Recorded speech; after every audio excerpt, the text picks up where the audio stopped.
Maybe it's just a side effect of us all having shared trauma from, 2020. I feel like every single time, and this has happened a lot lately, whenever I mention I'm sick with anything, regardless of the symptoms now. Iron Gullet, thank you so much for the raid. How was your stream? What were you doing? But I feel like the first thing that happens every time I mention that I am sick with something, anything at all, it feels like the default reaction is somebody saying, is it COVID? And that confuses me. I understand why it's that way. I understand why we have that feeling, right? It makes sense. Because again, we all had that shared trauma of COVID together. All of us. None of us get to live in a world where COVID-19 is not endemic to the human race. That's just kind of our cross to bear as a generation. And everybody who, grows up past this isn't going to have the trauma of it, but they will grow up in a world where COVID is endemic to the human race. It's a very, very strange feeling. Because, on the one hand, I want to be frustrated going, no, it's not fucking COVID. Every single time somebody says, do you have a sickness? Is it COVID? I want to get frustrated. I want to be upset because I want to just push back on that and go, no, I'm tired of saying whether or not whatever I'm sick with is or is not COVID. I'm tired of having to go get a test every single time I have some kind of sickness just in case it might be COVID. I want to be frustrated, but I can't because I recognize that all of us, every single one of us, have gone through that shared experience.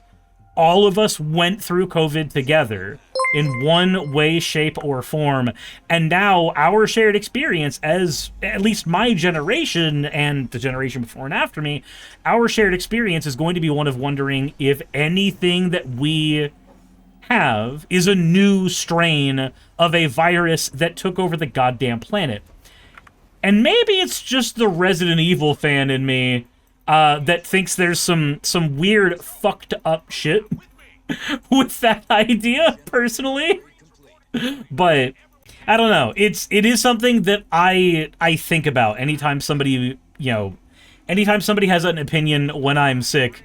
The first thing is always, do you have COVID? Are you sick with COVID? And I feel like that's probably an experience that a lot of people have now. Said COVID also now is just like the cold flu, sadly. Yeah, that's why I mentioned it's endemic.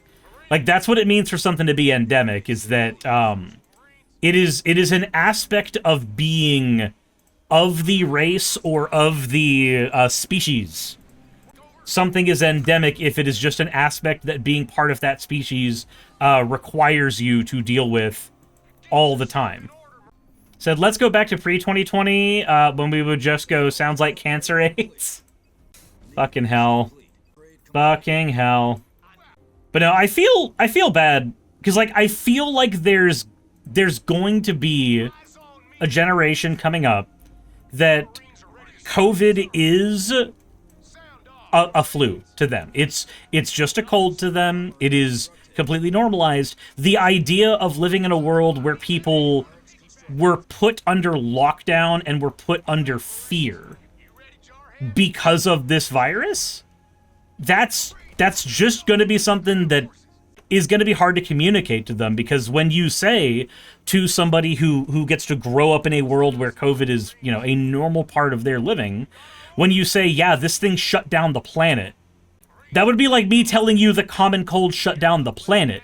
You know for a fact that there was a point in time where sicknesses like the common cold did have that effect far more frequently and far more powerfully than they do now, but it's very hard to grasp it because it feels outside. It feels outside of our norm, so far outside of our norm that describing that world feels like I'm describing an alternate reality, basically.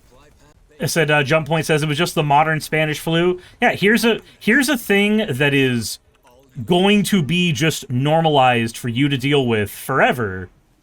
And here are stories about how this fucked up people to the nines. But overall, you just end up describing something that is effectively a modern day flu. Now, it's going to be very hard contextualizing what the world was like and what the world became pre and post COVID. And like usually when you talk about that, it's something that is benign's not the word. It's something kind of unimportant. Like, hey, do you remember 24-hour Walmarts? Do you remember everything having a 24-hour, variant of it that existed? 24-hour McDonald's, 24-hour Arby's, some shit like that. Like, do you remember that?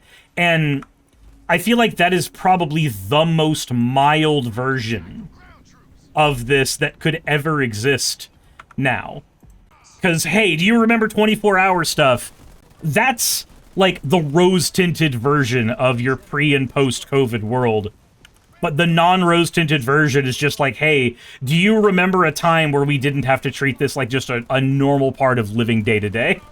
Do you remember when this was something that was considered groundbreaking and we struggled to cope with, compared to now, where it's just, did you wake up today? Okay, I guess you just have to deal with this shit. Axis says, wait, 24-hour stuff went away? So here in the States, a lot of our 24-hour infrastructure disappeared when COVID hit its big swing. It just all kind of went away. We lost a lot of 24-hour stuff like McDonald's being 24 hours. We lost 24-hour stuff like Walmart. And it's slowly coming back into its own. But like a lot of that infrastructure that was there for the night crowd just kind of blipped away overnight when COVID hit. Because nobody was going out, so the overhead cost of overnight shit, it was just, you couldn't justify it anymore. But that's the least of the issues that I think people are dealing with now when you think of the pre- and post-COVID worlds. Sean Helvin says, we still lost 24-hour news cycles, but they're coming back thanks to the war. See, I didn't watch the news enough to notice when the 24-hour news cycle stopped. I did not notice when that happened. And maybe that's a good thing. Maybe that's a good thing, maybe that's a bad thing. I don't know. But I do know that that is one of those things that, like, I wish we didn't have 24-hour news in general, because it feels like you have to sensationalize everything when that's the case. Rami says, 24-hour shops seem not something I would like. They are something that I like. They are something that I really appreciate as somebody who ends up being up late a lot. Progress Only says, yeah, our community came together to force the library board to send language for mileage renewal that had some of them were trying to squish. Gotcha. You know, it's one of those things where, like I said, I want to be frustrated. I want to be grouchy whenever I hear the, hey, is it COVID? Because I want to be like, no, the fuck it's not, and I'm so tired of answering it whether or not something's COVID. At the same time, there is no world where I can ever think that that's not something that's going to have to be answered constantly from here on out, at least for the next 10 years. All of us have this shared trauma from COVID. All of us have this shared experience. And one of the ways that we have that now is just, are you sick? Is it the thing? Is it the thing that all of us struggled with together? Is it the thing that shut down society for the better part of a year and a half? Is it that thing? Oh God, I hope it's not that thing. Hey, you made it to the end. I want to give an extra thanks to the patrons who allow me to do this full time. I want to thank Aaron Rail, Astral, Britzkrieg, Jemshin, Poundini, Red Joker, Victoria, Jonas, Craig, Tarika, Fireshard, Smiling GM, John, Dren Hadamada, Creeper, Sagitta, you know I'm not saying that last part, Sylvie Snow, Valis of Seraph, Ottoman Angel, Rooster Rachel, and Fire Panda, who are all my $20 and up patrons.